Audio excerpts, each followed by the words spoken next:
Obrigada por te juntares a nós neste episódio de Fórmula do Crime, o serial killer de Long Island.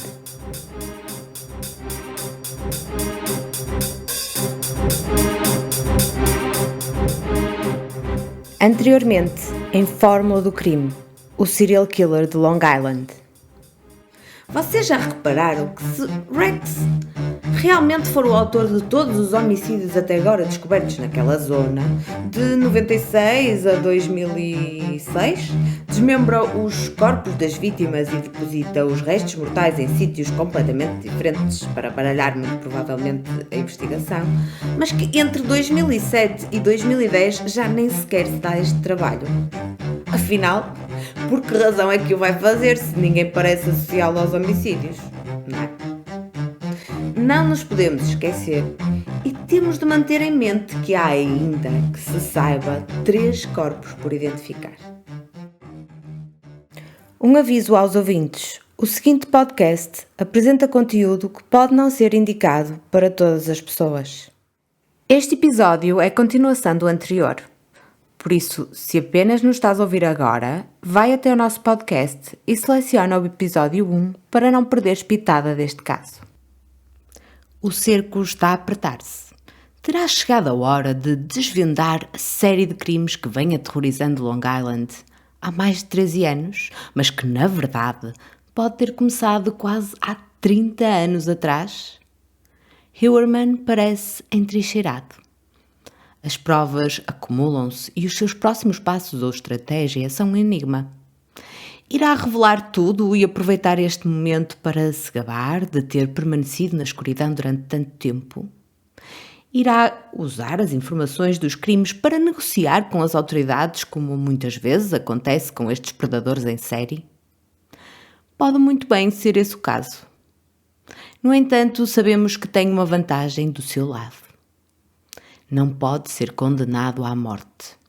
O Estado de Nova Iorque não adotou essa pena, por isso a sentença mais longa que enfrenta é a prisão perpétua sem liberdade condicional.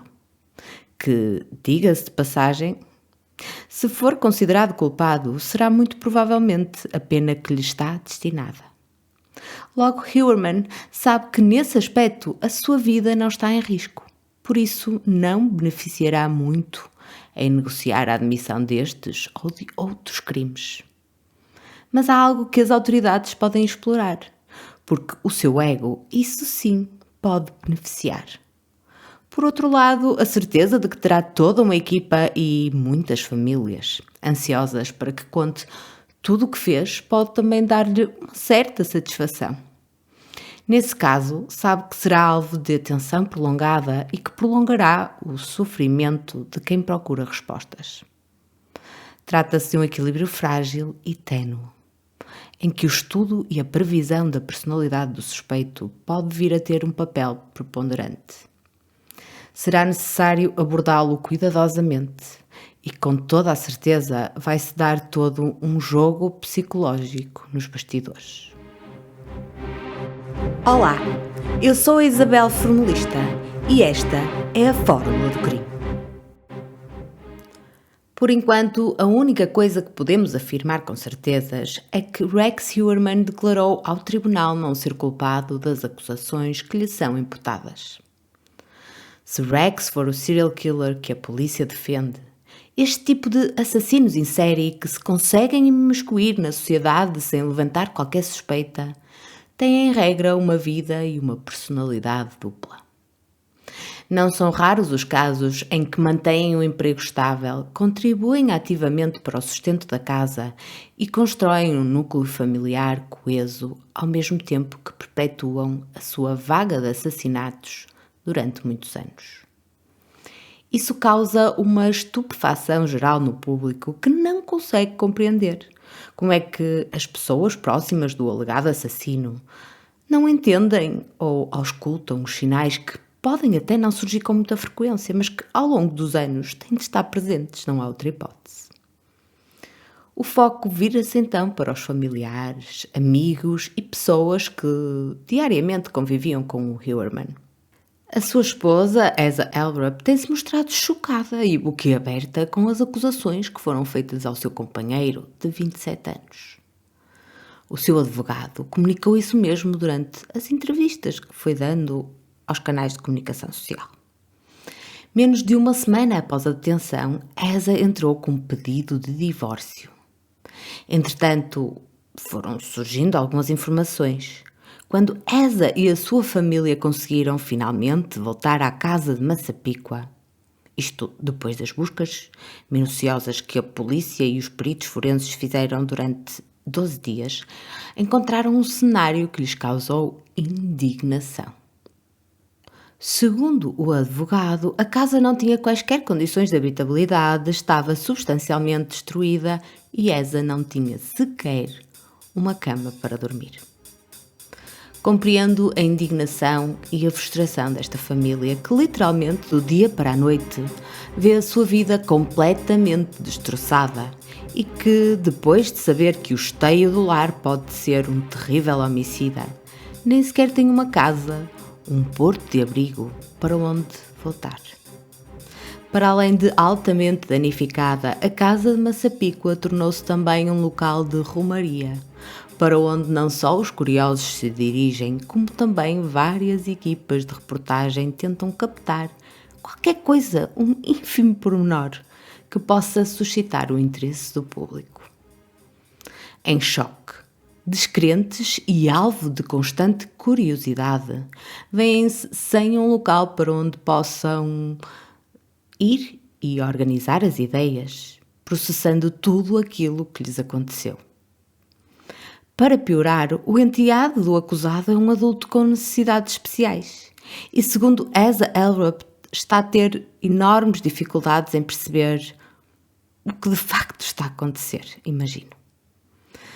Todo o seu mundo foi afetado e a mãe não lhe consegue dar respostas. Ao contrário do assédio da comunicação social, a vizinhança moveu-se para ajudar Asa e os seus filhos. Muitas vezes são deixadas refeições, cartões com mensagens de ânimo e de empatia à porta da concorrida moradia. Há até lojas, vejam lá, que fecham as portas de forma a que consigam fazer compras ou, por exemplo, cortar o cabelo sem serem importunados. Em agosto de 2023, o advogado da esposa revelou ainda que Asa Elrup tem cancro de pele e de mama e que irá perder o direito ao seu seguro de saúde brevemente, uma vez que este estava contratado através do emprego de Huerman. Acrescentou que ainda necessita de cerca de 18 meses de tratamento e que Asa tem atendido as chamadas de Huerman, mas que nem ela nem os filhos tinham discutido com o suspeito os alegados crimes. Sem papas na língua, o advogado diz também que se Huerman for culpado dos crimes, vivia uma vida paralela e que a esposa não tinha conhecimento de nada. Esperamos bem que sim. Eu não consigo imaginar o que esta família passou e, aliás, ainda se encontra a passar. Acredito que a polícia e os seus associados não se podiam dar ao luxo de deixar de examinar 1 metro quadrado que fosse daquela casa, onde existe a real probabilidade de haver importantes pistas que ajudem a resolver os crimes. Não havia escolha, eles tinham mesmo de o fazer. Adicionalmente, a julgar pelo aspecto exterior da residência, o seu interior também não deveria estar lá muito bem cuidado. E há relatos de que a casa estava apinhada, muito preenchida. Logo, a peritagem viu-se perante uma tarefa hercúlea. Seria muito difícil deixá-la num estado aceitável. Muito embora tenha empatia pelos membros da família, não nos podemos esquecer de que há muitas outras famílias que sofrem há muitos anos e que continuam sem respostas, que podem muito bem estar escondidas, algures na casa de Massapequa. Nem sempre é possível haver uma justiça completa. E, sem dúvida, também a família do arquiteto foi afetada. No meio das notícias aterradoras, surgiu uma pequena luz ao fundo do túnel. Revendo-se na posição de Asa e dos seus filhos, Melissa Moore, a filha do Happy Face Killer, o assassino da cara feliz, interveio e decidiu ajudá-los. Viu em Elrup o reflexo da sua própria mãe, após a detenção do pai, e reconheceu-lhe o medo e a preocupação com o futuro dos seus filhos. Melissa acredita piamente que Asa não conhecia a vida dupla do marido. O próprio percurso de Melissa tem passado por apoiar os membros das famílias dos assassinos em série ao longo dos anos, ajudando-os a refazer as suas vidas da melhor forma possível. Por isso, Melissa começou uma conta angariadora de fundos em favor da família de Asa Elrup. Esta iniciativa rapidamente ganhou tração e conseguiu juntar uma quantia considerável de dinheiro, permitindo que as necessidades imediatas fossem devidamente atendidas. No meio disto tudo, descobriu-se que o suspeito tinha passado a propriedade da casa de Long Island para o nome de Asa e que a esposa exigia a restituição das armas de fogo legalmente adquiridas. Portanto, foram encontradas cerca de 300, apesar de não sabermos quantas delas estavam legalizadas, e também de joias que tinham sido retiradas da casa do ex-casal. Já é do conhecimento público também que Asa visitou pessoalmente o suspeito no sítio onde está detido e que planeia assistir ao julgamento, afirmando que vai tirar as suas próprias conclusões de acordo com as provas que lhe forem apresentadas. Numa jogada, diga-se de passagem, muito arriscada, Elrup alegadamente chegou a acordo com uma empresa de streaming, a Peacock, e assinou um contrato milionário que está a indignar o país. A empresa televisiva desmentiu que Asa estivesse a ser paga pela sua participação no documentário e afirmou que o pagamento que lhe cabia se devia ao uso dos seus materiais de arquivo, ou seja, muito provavelmente vídeos, fotos e alguns documentos da família. Outros familiares das vítimas, segundo a Peacock, também tinham sido contactados para aparecerem no documentário, mas tinham declinado o convite. Este é um movimento perigoso, uma vez que Asa não terá, muito certamente, qualquer controle sobre o projeto e bastará um olhar, uma palavra ou um comentário para a envolver ainda mais na polémica que já a rodeia. De certeza que as pessoas responsáveis pelo documentário não deixarão passar pitada da sua reação. Em novembro de 2023, Asa Elrup apareceu pela primeira vez em tribunal para assistir a uma sessão relacionada com o processo do marido. Apareceu flanqueada pela sua equipa de advogados e supostamente acompanhada por uma equipa de filmagens. Não perdem tempo. A decisão de o fazer despoltou uma série de desconfianças quanto ao seu comportamento e à sua motivação, pois claro. A produção do documentário ficará a cargo da empresa do rapper 50 Cent, a G-Unit, para quem, curiosamente, o advogado de Asa Elrup também presta serviços. Que panelinha é esta, hein? Muito bem. Mas importa relembrar, e não nos podemos nunca esquecer disto, que a mulher de 59 anos não enfrenta qualquer acusação criminal e que, inclusivamente, a polícia acredita que se encontrava fora da área de interesse quando os crimes foram alegadamente cometidos. É também fulcral mantermos em mente que todos os acusados ou suspeitos são considerados inocentes até prova de contrário. Apesar de já ter expressado a empatia pela sua posição e de saber que as famílias não fazem ideia do que realmente se passa em muitos dos casos, Asa Elrup devia ser cuidadosamente analisada e não é prudente descartar suspeitas no que se refere à sua pessoa. Na minha perspectiva, tudo é possível, até pode ter sido de alguma forma coagida e ter conhecimento de algum facto e, por exemplo, de se ter sentido em risco ou ter sido ameaçada. Seria interessante perceber quem era a personalidade ou o elemento dominante da relação ou da família. Esta relação familiar tem de ser escrutinada sem pudores para se conseguir chegar a bom porto. A ideia que tenho é que Huerman era a principal e, quem sabe, única fonte de rendimento da família, que a nível financeiro parecia não apresentar qualquer tipo de dificuldades, apesar do aspecto descuidado da casa onde moravam, mas isso são opções. Eles eram detentores de várias propriedades fora de Long Island e iam passar férias com regularidade.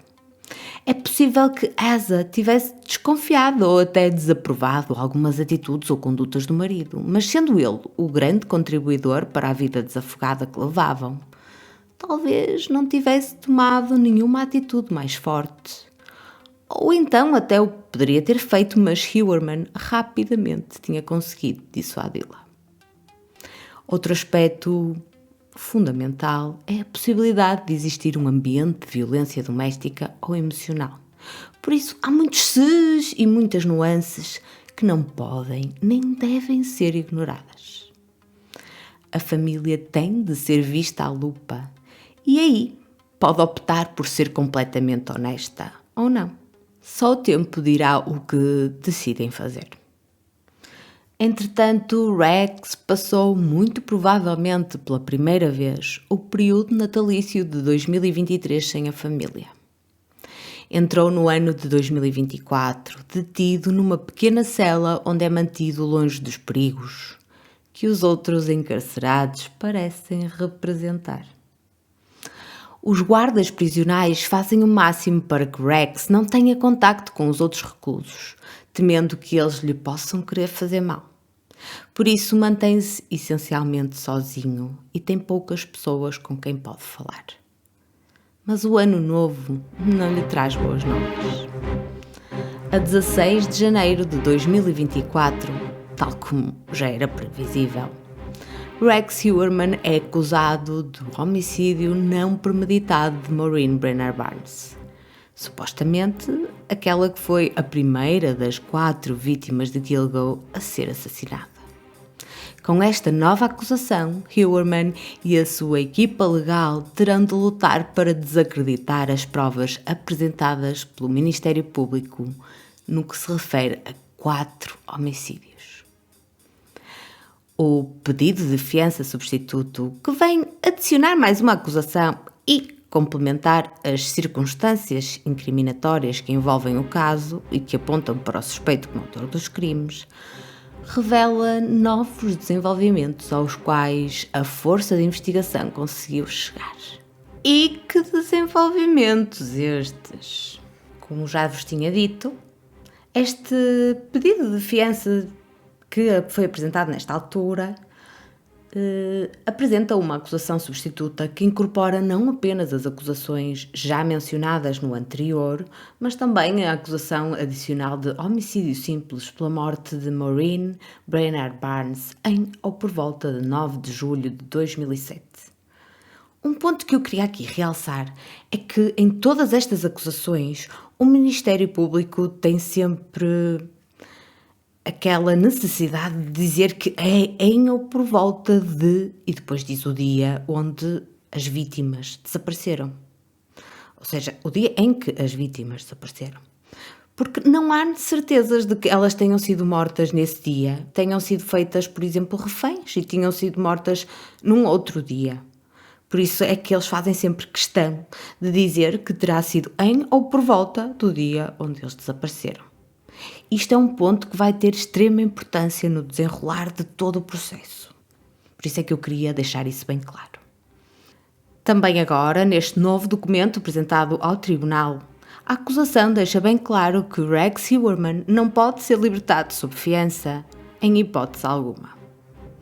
Tendo por base a acusação do arguido Huerman de um crime adicional no que diz respeito a uma quarta vítima, A natureza grave dos crimes, o planeamento e premeditação destes crimes, a robustez do caso, a extensão do encarceramento que o arguido enfrenta após condenação, o período de tempo alargado que este arguido escapou à detenção e os restantes factos abaixo apresentados e contidos na prova A, mantemos a posição firme de que a única forma de garantir que o arguido Rex Heuermann volte ao tribunal é mantê-lo detido sem direito de fiança.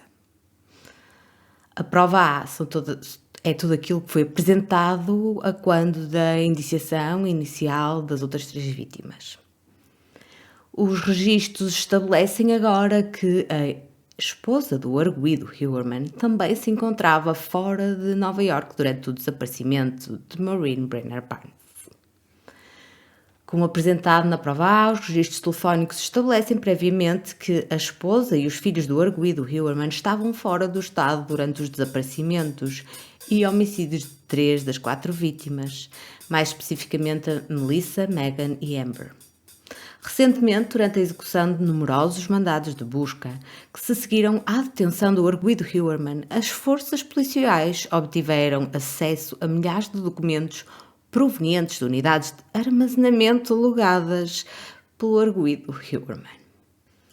Apesar de a análise destes registros ainda estar a decorrer, entre estes registros encontra-se um extrato bancário do cartão de crédito Bank of America datado de agosto de 2007. E eles apresentam a imagem a seguir, que indica um check-in no Hotel Flagship em Atlantic City, bem como transações que são indicativas de uma estadia em Atlantic City, na mesma cidade, desde 6 de julho até 20 de julho de 2007. Portanto, tendo em conta que a Maureen terá desaparecido por volta do dia 9, então entre dia 6 de julho e 20 de julho, há uma estadia que está cobrada no cartão de crédito em Atlantic City, portanto bem longe de Massapequa, bem longe de Long Island e bem longe de Nova Iorque.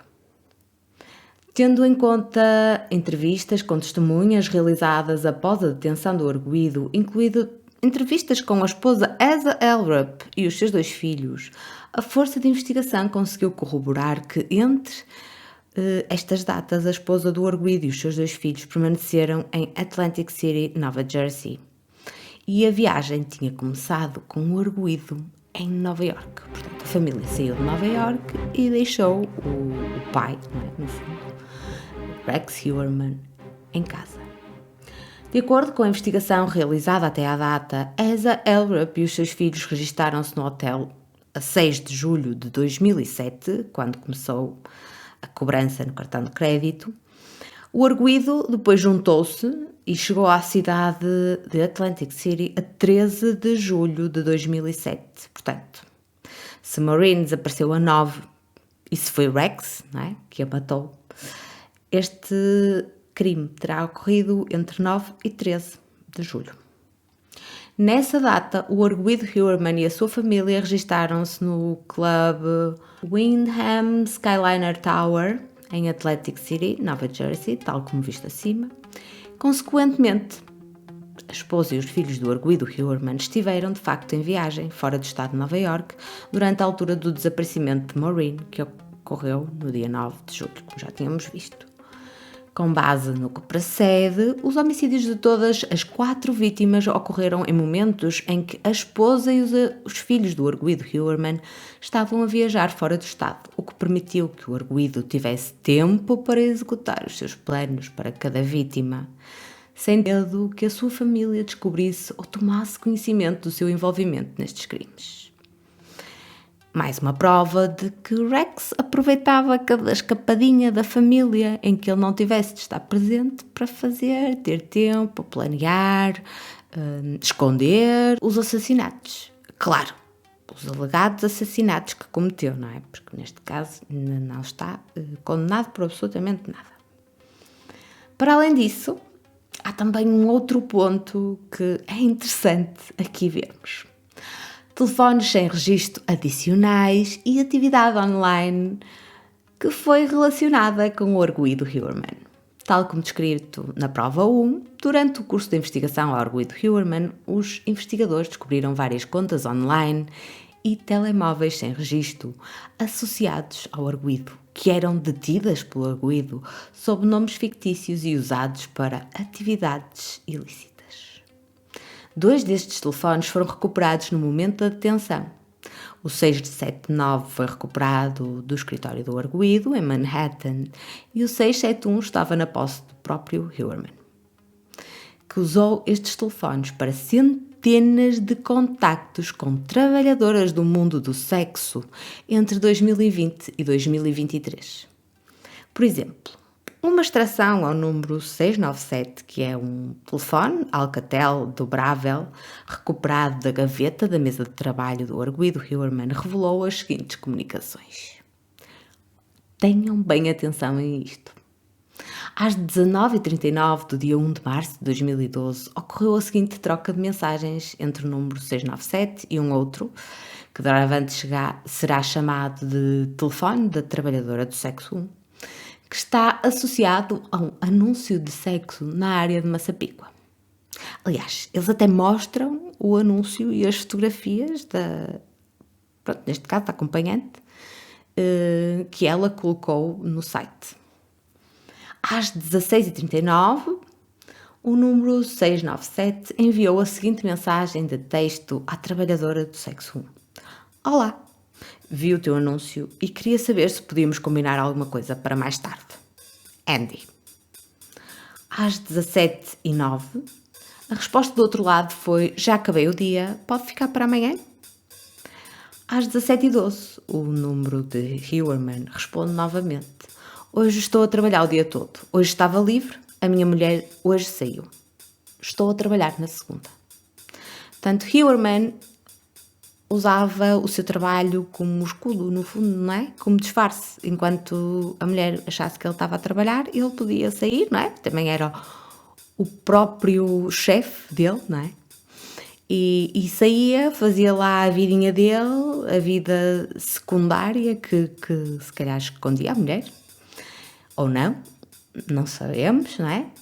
Há até algumas provas ou alguns testemunhos que apontam para o que a mulher tivesse conhecimento e até participasse em parte desta segunda personalidade de Huerman. O certo é que pouco depois a trabalhadora do sexo 1 responde: ok querido, estou disponível segunda das 9 às 14, terça das 10 às 19h30 e sexta das 11h30 às 17h30. Às 17h19, o número 697, o de Huerman, responde novamente: obrigado, vou ver o melhor dia para mim. Às 19h49 do dia 4 de março de 2020, o número 697, novamente Huerman, enviou a seguinte mensagem de texto ao número de telefone da trabalhadora do sexo 1. Sou o Andy, manda-me um e-mail para sandbagger303@gmail.com para conversarmos. Ok, muito bem. Mais uma vez aqui o tal Sandbagger e-mail. Os registros da Google obtidos via intimação para este e-mail revelaram que a conta foi criada em 2017 e foi subscrita com o nome fictício Andrew Roberts, um pseudónimo conhecido utilizado pelo arguido Huerman, que aliás é Andrew no nome do meio. E o mandado de busca revelou que a conta de e-mail Sandbagger foi utilizada em abril de 2021 para aceder e ou fazer milhares de buscas relacionadas com pornografia, violação, tortura e trabalhadoras sexuais. Depois acredita-se que o arguido Huerman tenha feito a transição desse género de atividades para a conta THOC. Por exemplo, estas buscas recentemente descobertas incluem, mas não se limitam a menina gorda amarrada a porno, cama bondage, fotos de autópsia de mulher, ai que horror, pendurada pelos peitos, porno, acompanhantes da cidade de Nova York, tortura medieval de mulheres, amante de Long Island, BDSM, acompanhantes Manhattan, isto realmente é horroroso. Adicionalmente, o arguido Huerman usou a conta de e-mail Sandbagger em julho de 2021 para aceder e fazer dúzias de buscas à investigação dos homicídios de Gilgo Beach. Estas buscas recentemente descobertas incluem, mas não se limitam a, como é que o rastreamento de telemóveis está a ser cada vez mais usado para resolver crimes. Pois, estava com medo. Equipa de pesquisa de análise celular FPI, Gilgo News, que é o site que entretanto a polícia desenvolveu para poder passar informação sobre o caso. Como é que a análise de localização celular funciona? Nova série Discovery aborda os assassinatos em série de Long Island de há uma década. Melissa Barthélemy, irmã, aquela irmã que ele fez questão de aterrorizar. Investigações usam ADN, genealogia genética, para identificar outra vítima nos assassinatos em série de Gilgo Beach. Na mente do assassino, novas pistas na caça ao assassino em série de Long Island. E irmã da vítima do assassino em série de Long Island faz revelações adicionais sobre o desaparecimento misterioso de Maureen Brenner Barnes. Outras provas digitais associadas ao arguido Huerman.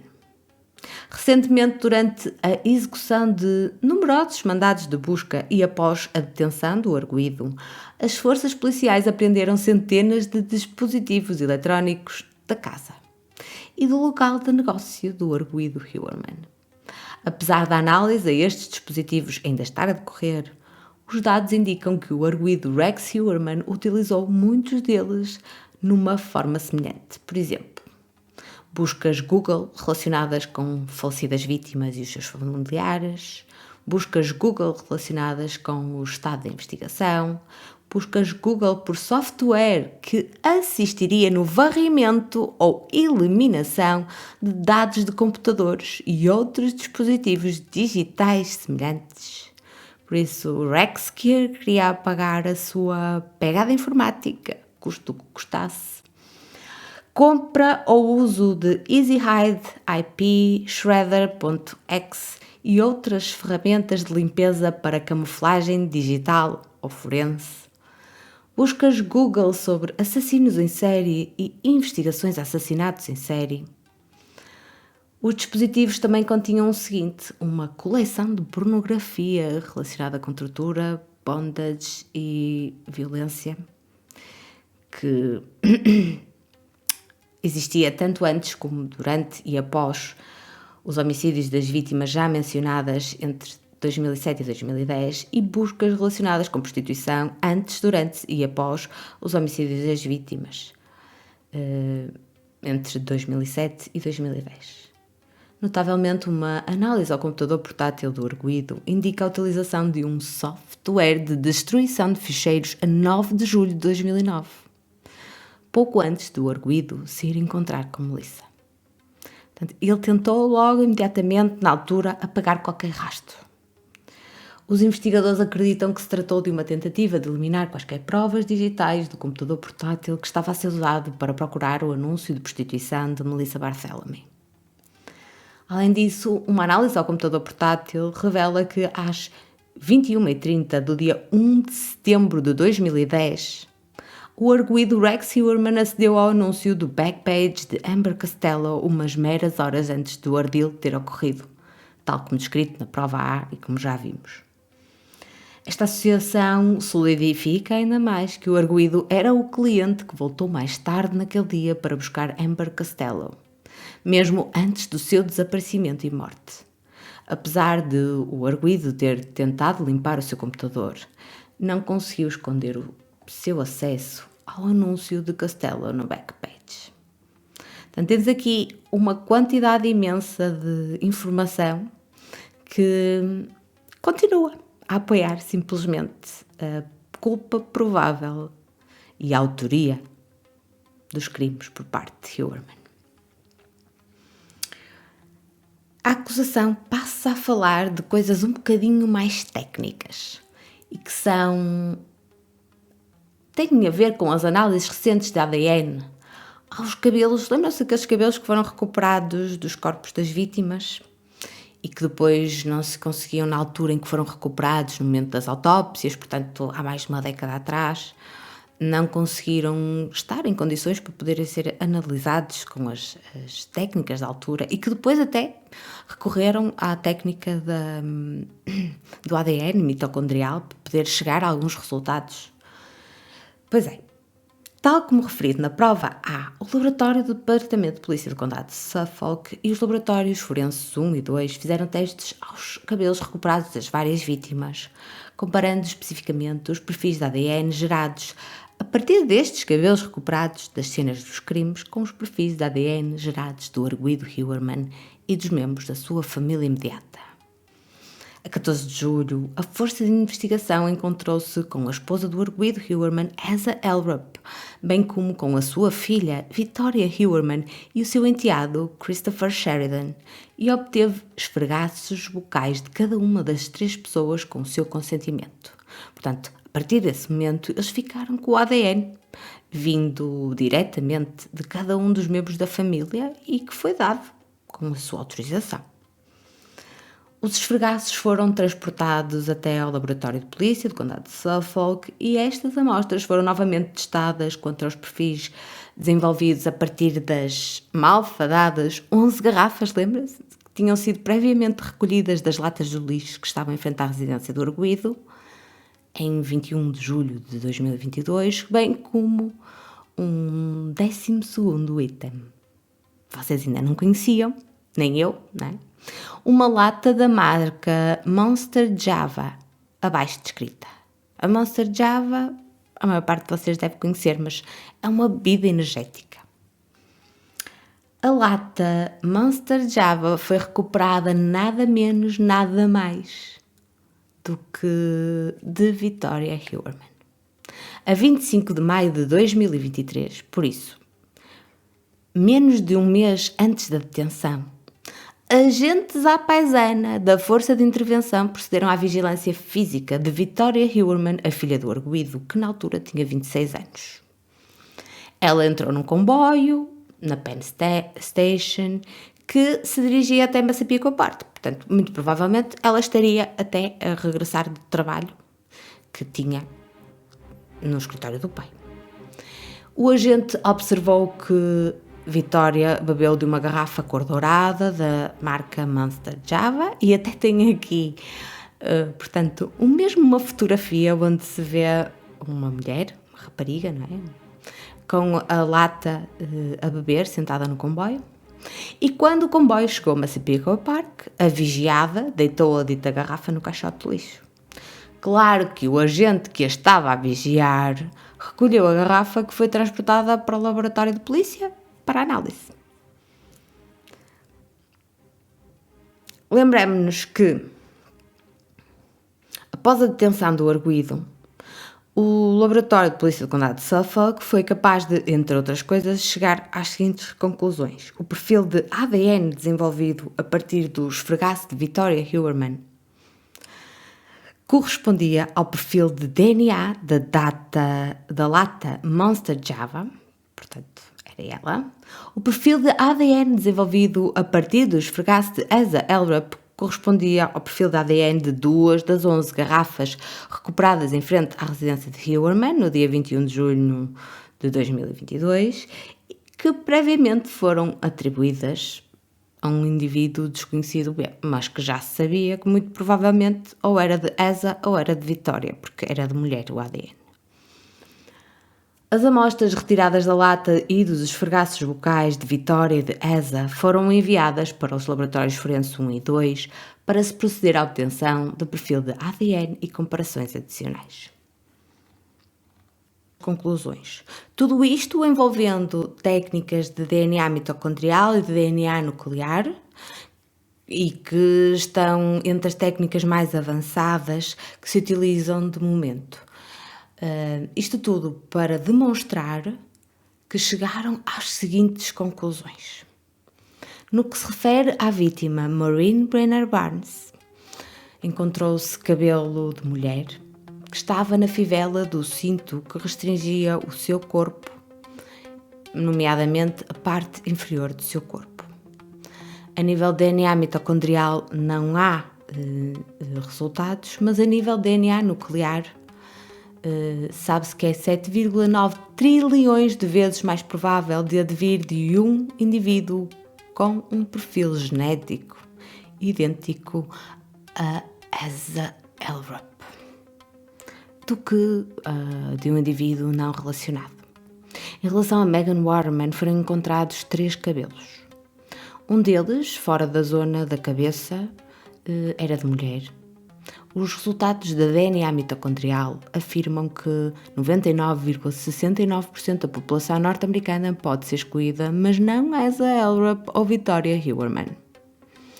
E a nível de resultados de DNA nuclear, é 2.374 vezes 10 elevado a 48 vezes mais provável que advenha de um indivíduo com um perfil genético idêntico a Asa Elrup. Vocês conseguem imaginar só a magnitude destes números? Eles realmente têm muito significado. No que se refere ao cabelo que foi encontrado na fita da zona da cabeça de Megan Waterman, ele também era de mulher. A nível de DNA mitocondrial não são mostrados resultados, mas a nível de DNA nuclear sabemos que é 2.778 vezes 10 elevado a 480 vezes mais provável que advenha de um indivíduo com um perfil genético idêntico a Asa Elrup. Eu até tenho dificuldade em conseguir fazer-vos passar estes números.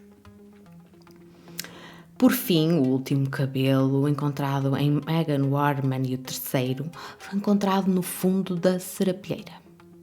Os resultados de DNA mitocondrial mostraram que 99,96% da população norte-americana pode ser excluída, mas não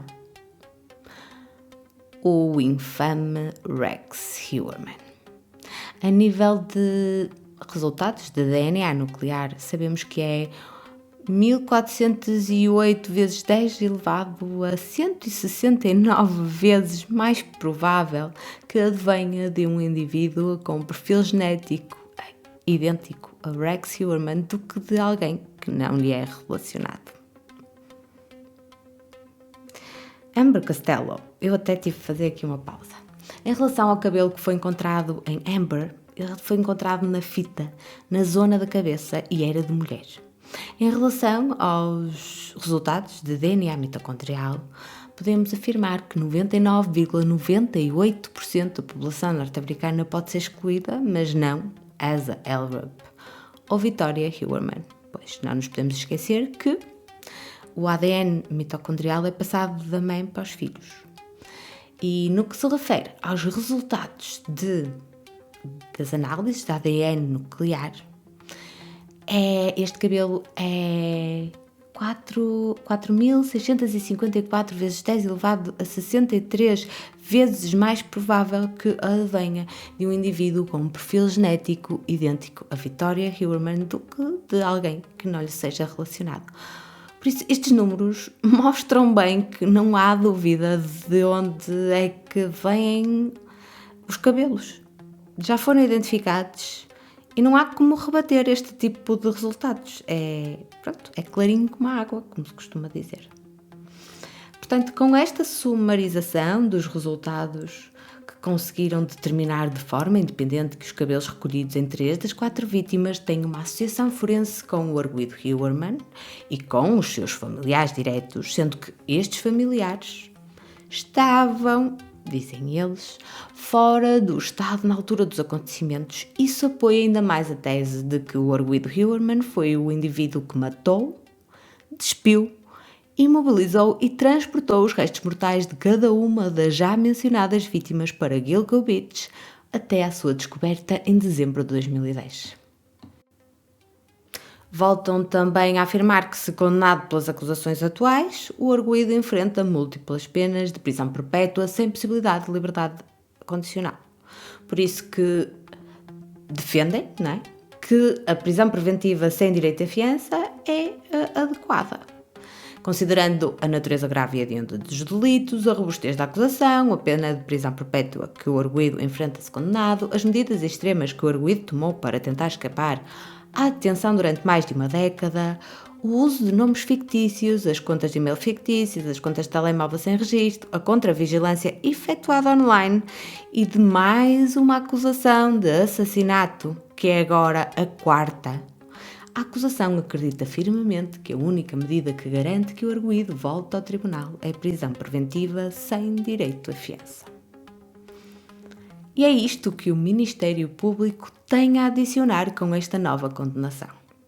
Agora, eu tive uma questão logo que me surgiu imediatamente, que foi, e digo-vos já, à qual não consegui obter resposta, ou melhor, a resposta que eu obtive não conseguiu satisfazer. Basicamente, sabemos que na primeira acusação, não é, aquela inicial que foi mostrada ou demonstrada no primeiro pedido de fiança, Rex Heuermann foi acusado dos assassinatos de 3 das 4 vítimas. Mas as acusações eram de homicídio premeditado ou homicídio simples. E já percebemos que eles têm de fazer os 2 tipos de acusações, porque se não calhar não é? Se não se conseguir provar a premeditação, pelo menos não cai a acusação toda, fica o homicídio simples. No entanto, em relação a Maureen, eles deixaram cair a acusação de homicídio premeditado. E isso foi uma coisa que me causou muita estranheza. E então eu fui tentar pesquisar o porquê desta alteração. Segundo consegui entender, mas digo-vos já que muitos advogados americanos também não conseguiram perceber isso, não conseguiram perceber o porquê, tem a ver com algum aspecto técnico e com algum tempo, ou melhor, espaço temporal que tem de ser cumprido para que ele possa ser acusado de homicídio premeditado. Portanto, por uma questão técnica qualquer, ele acabou por ser só, entre aspas, não é? Acusado de homicídio simples. No entanto, a acusação está lá. E também sabemos que não vai fazer muita diferença, porque caso ele seja responsabilizado por também este crime, a sua pena não irá ser assim tão diferente do que seria antes. A diferença é que é feita justiça em nome de Maureen também, e que também ela é reconhecida como tendo sido, se ele for condenado, uma vítima de Rex Heuermann. No dia 16 de janeiro, Ray Tierney deu uma conferência de imprensa em consequência desta nova acusação, onde, para além de todos os associados, realça também a importância da participação dos serviços secretos norte-americanos que os auxiliaram nos downloads dos dispositivos inteligentes. Ray Tierney, que é o procurador deste caso, fez questão de enfatizar a natureza humana de cada uma das vítimas e de as descrever não pela atividade que desenvolviam, mas pelas suas outras vertentes, destacando que eram pessoas amadas e acarinhadas e que também elas amavam e cuidavam das pessoas que as rodeavam. Já agora, aproveito para dizer que culpar a vítima não pode ser nunca uma atitude aceitável. Independentemente das circunstâncias ou das escolhas de cada um, não há nada que justifique que alguém se sinta no direito de retirar a vida de uma outra pessoa inocente. Este culpar de vítimas é muitas vezes uma forma de esconder uma perspectiva machista, racista, até xenofóbica, e isso é inaceitável. Tenho visto por aí comentários que defendem que, por exemplo, as mulheres que se põem a jeito para serem vítimas de ataques sexuais, só porque decidiram usar um decote e uma mini saia. A sério? Que mundo machista e pequenino é este em que ainda vivemos? Vamos lá, pessoal. Há que evoluir. O homem não é o centro do universo, nem a mulher. Somos iguais e servirmos para nos complementarmos e vivermos em harmonia. A única coisa que é inaceitável é o comportamento criminoso, não as escolhas de vestuário das vítimas. E isto é só um exemplo. Continuando. Ray afirma que esta acusação marca uma alteração na investigação. A investigação do grande júri às 4 vítimas de Gilgo está encerrada e foi concluída. Estes casos irão ser perseguidos em tribunal e ele espera que as alegações sejam provadas. Contudo, alerta que o trabalho do grande júri continua no que se refere às outras vítimas, cujas mortes continuarão a ser investigadas pela força de investigação. Ainda bem, Ray, essas também merecem justiça. Prossegue falando do conteúdo do pedido de fiança e no fim da conferência de imprensa falou a famosa e muito estimada advogada Gloria Allred, conhecida pelo seu ativismo pelos direitos das vítimas e em especial das mulheres, e que, apesar da sua idade já adiantada, continua firme na sua jornada de defender os direitos à igualdade e ao acesso à justiça. Gloria Allred marcou profundamente a lei americana e está presente nesta conferência de imprensa como advogada dos amigos e das vítimas alegadamente assassinadas às mãos de Heuermann. Para quem não conhece Gloria Allred e o seu percurso de vida, tem de ver o documentário com o mesmo nome, Gloria Allred, e que penso que vi há uns 2 ou 3 anos na Netflix. Não podem mesmo perder, porque é muitíssimo inspirador. Gloria Allred representa Lynn Barthélemy e Amanda, mãe e irmã de Melissa, Nicolette Brainerd Barnes, filha de Maureen, e Melissa Kahn, irmã de Maureen, Sarah Carnes, amiga de Maureen, Elizabeth, tia de Megan Waterman e guardiã legal da filha de Megan. Gloria conta algo que lhe aconteceu há 39 anos atrás, quando foi contactada por uma mulher que se prostituía para sustentar a si e ao seu pequeno filho. Este relato é impressionante e nota-se mesmo que ela quer passar uma mensagem.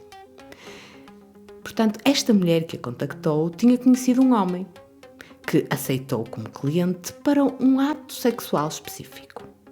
Contudo, esse cliente queria violá-la e sodomizá-la e a mulher alega que disse que não queria, mas ele cumpriu a sua vontade conforme pretendia, à força. Depois, no fim, como se não fosse suficiente, assaltou-a.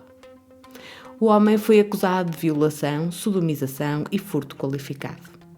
O julgamento passou-se na Califórnia, mas antes que o júri pudesse tomar uma decisão, o juiz encerrou ou rejeitou o caso e disse à comunicação social o seguinte: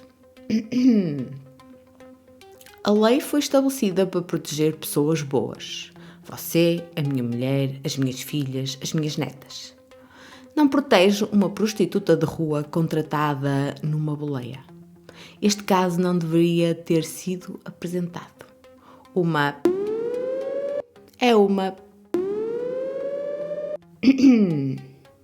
Foi nesta altura que Gloria Allred foi contactada pela vítima. Ficou estarrecida.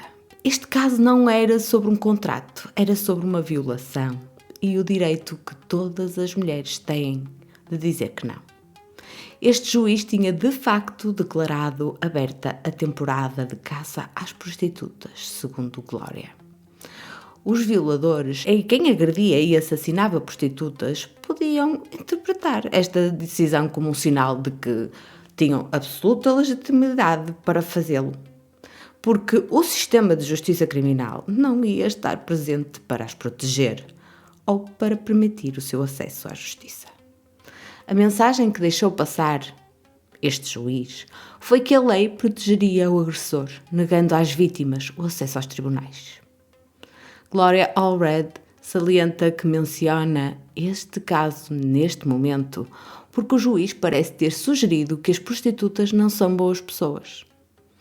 Essa noção é um perigo para a vida das mulheres, quer sejam ou não prostitutas. As portas dos tribunais nunca se devem fechar para nenhuma mulher vitimizada pela violência de género.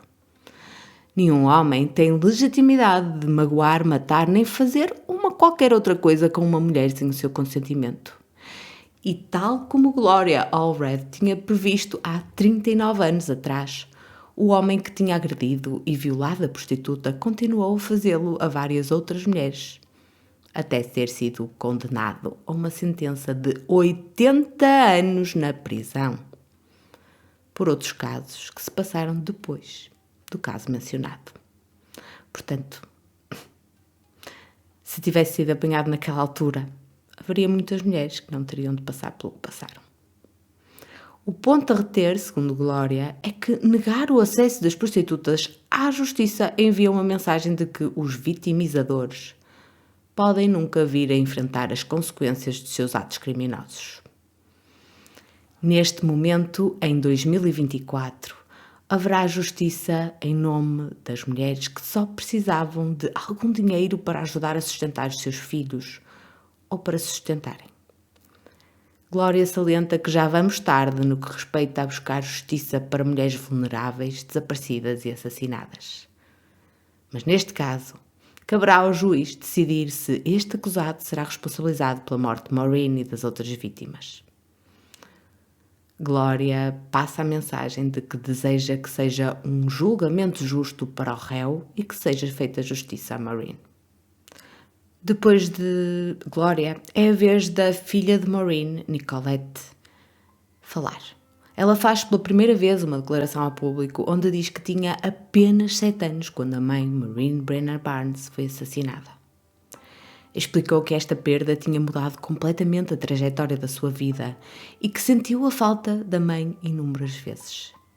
Sabia que ela voltava sempre para ela e agora já nem sequer se recordava do som da sua voz. Desejava que ela ainda estivesse cá, mas que esse direito lhe tinha sido retirado. Durante anos, Nicolette pensou que ninguém ia ser acusado e que, muito embora a perda da mãe fosse uma grande tristeza, esta acusação trouxe-lhe a si e à sua família a esperança de que seja feita justiça. Nicolette reconhece que deve muito à sua mãe e tem a certeza de que Maureen queria que falasse em seu nome neste processo e que dissesse a toda a gente quem ela realmente era.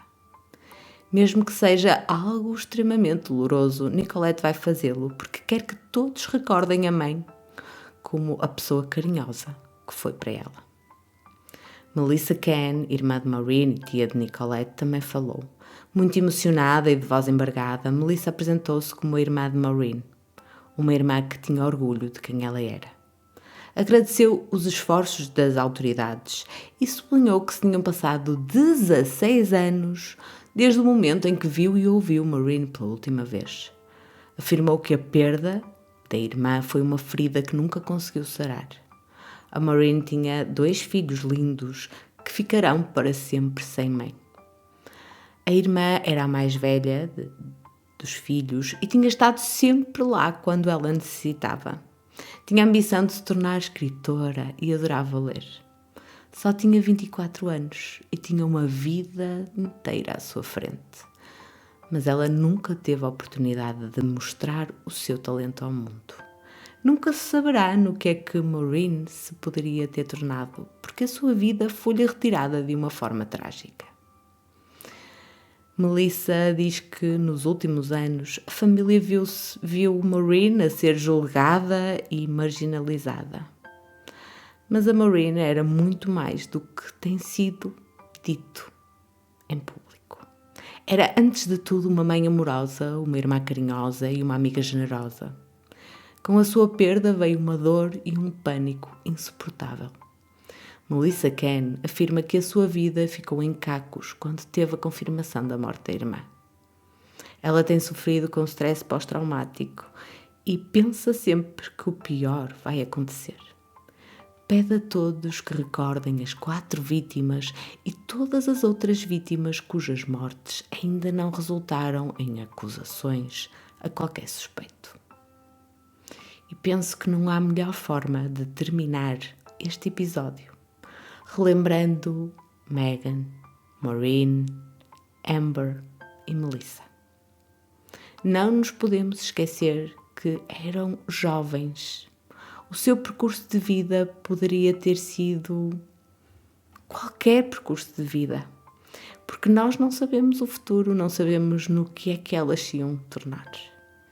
Sabemos, contudo, que esse direito a crescer, a mudar e a tornarem-se aquilo que quisessem, no fundo, lhes foi negado.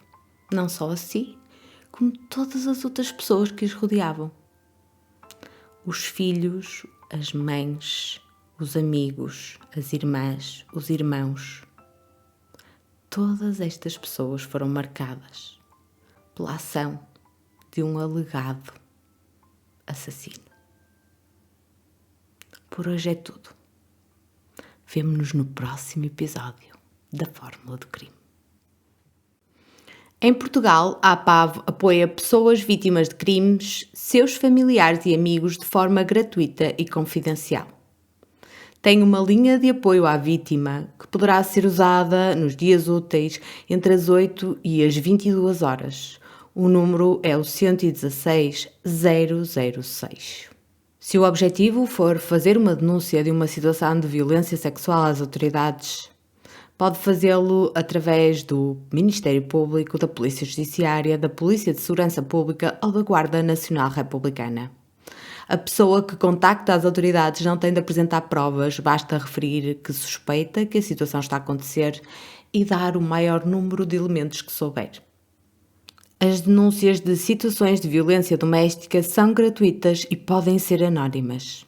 Logo que as autoridades policiais ou o tribunal tomem conhecimento dessa denúncia, são obrigados a iniciar a investigação. Por isso, se souberes, desconfiares de alguma situação destas, contacta as autoridades. Não fiques parado, procura ajuda, porque amanhã pode ser tarde demais.